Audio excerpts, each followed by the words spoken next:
সিঙ্গাপুরের এত সুন্দর একটা অনুষ্ঠান হচ্ছে, সেই অনুষ্ঠানের জন্য তারা ছেলেরা পিছনে দাঁড়িয়ে আছেন এবং মা বোনদের চেয়ারে বসে।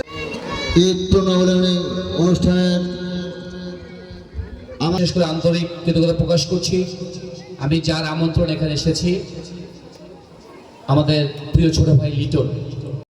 সিঙ্গাপুর প্রবাসী লিটন আলীর উদ্যোগে নারায়ণপুর গ্রামের ঈদ পুনর্মিলনী অনুষ্ঠিত।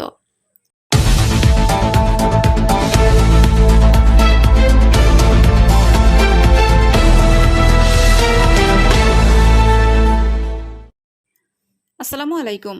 চ্যানেল 2 এর সংবাদে সবাইকে স্বাগত জানাচ্ছি। আমি নাইমা খানম।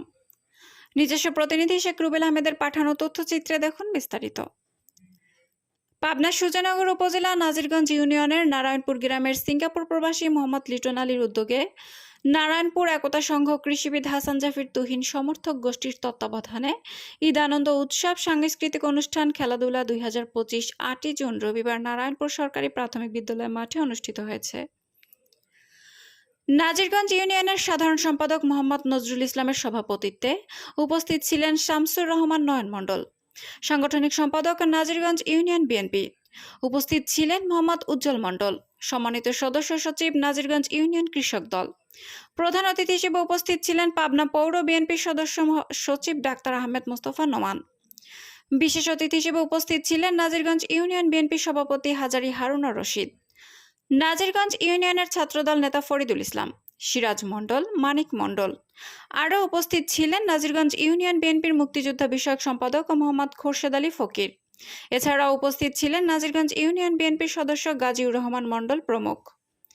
প্রধান অতিথির বক্তব্যে ডাক্তার আহমেদ মোস্তফা নোমান বলেন, আমি প্রথমে সিঙ্গাপুর প্রবাসী লিটন আহমেদকে ধন্যবাদ জানাই। সে দীর্ঘদিন পরে এত সুন্দর একটা গ্রাম্য পরিবেশে এত সুন্দর একটি অনুষ্ঠানের আয়োজন করেছেন এবং নারায়ণপুর একতা সংঘকে ধন্যবাদ জানাই, কারণ তারা সুশৃঙ্খলভাবে এমন একটি আয়োজন তত্ত্বাবধান করেছেন। অনুষ্ঠান শেষে বিজয়ীদের মাঝে পুরস্কার বিতরণ করা হয়। নারায়ণপুর বিএনপি কর্তৃক ঈদ পুনর্মিলনী অনুষ্ঠান করার জন্য আমরা অনেক খুশি। ভুলে যাবেন না, নাজিরগঞ্জ ইউনিয়নের বাইরেরা নারায়ণপুর গ্রাম, নাজিরগঞ্জ ইউনিয়নের বাইরেরা হাসানপুর, নাজিরগঞ্জ ইউনিয়নের বাইরেরা গুয়ারিয়া, নাজিরগঞ্জ ইউনিয়নের বাইরেরা তুহিনের বাড়ি। আপনারা যদি এটা মনে করেন যে নাজিরগঞ্জ ইউনিয়নের বাইরে তুহিনের বাড়ি, অনেকেই বলেন অতিথি পাখি, অনেকেই বলেন অনেক কিছু। প্রিয় সাথী বন্ধুগণ, যারা অতিথি পাখি বলেন তাদের বাড়িতে কোথায় আপনারা বলতে পারেন এক পুরুষ পিছনে গেলে তাদের বাড়ি পাতা ঝুলাতেও থাকে না। গ্রামের ভাষায় একটা কথাই বলতে হয়, পৃথিবীতে যা সুন্দর অর্ধেক তার গড়িয়াছে নারী, অর্ধেক তার নয়। তো এখানে এসে আমি একটা জিনিসই পাইছি, সেটা হলো যে এই গ্রামের লোক মা বোনদের যথেষ্ট সম্মান এবং ইজ্জত দিয়েছেন।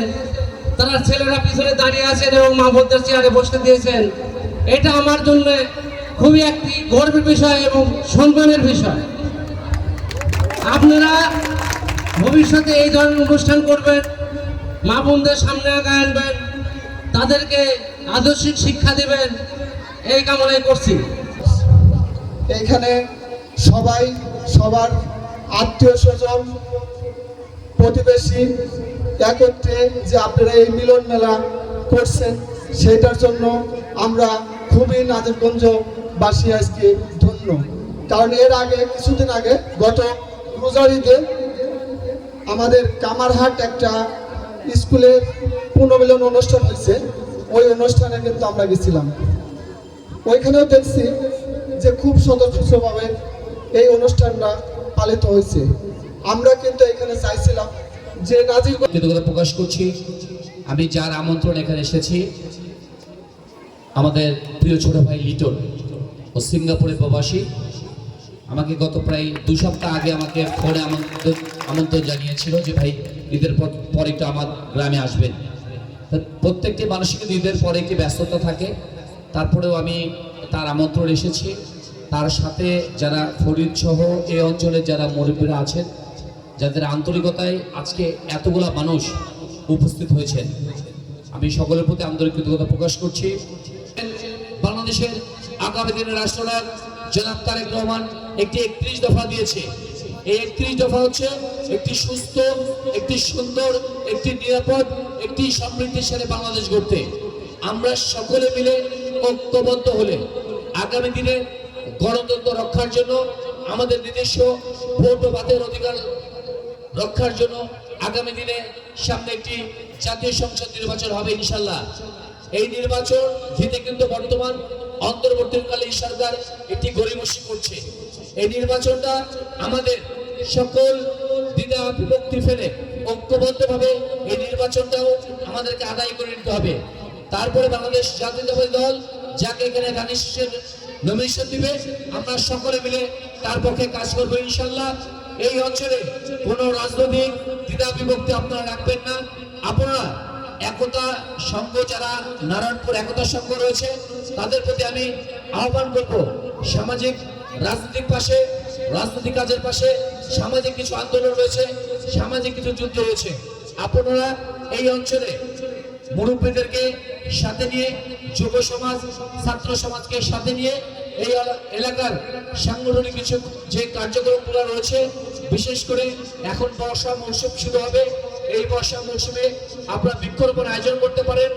খেলাধুলা মানুষকে মাদক এবং সন্ত্রাস থেকে দূরে রাখে। বর্তমান মাদকের সয়লাভ, একটি রাষ্ট্রকে সুপ্রতিষ্ঠিত করার জন্য মাদক মুক্ত সমাজ করতে হবে।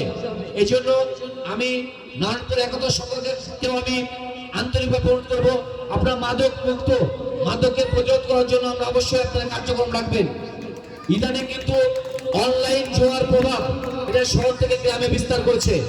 এই বিষয়গুলো এলাকার যারা মুরব্বীরা রয়েছেন তাদেরকে খেয়াল করতে হবে।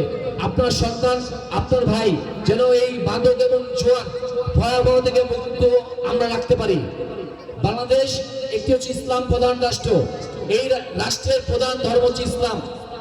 আমরা ইদানিং আমরা দেখতে পাচ্ছি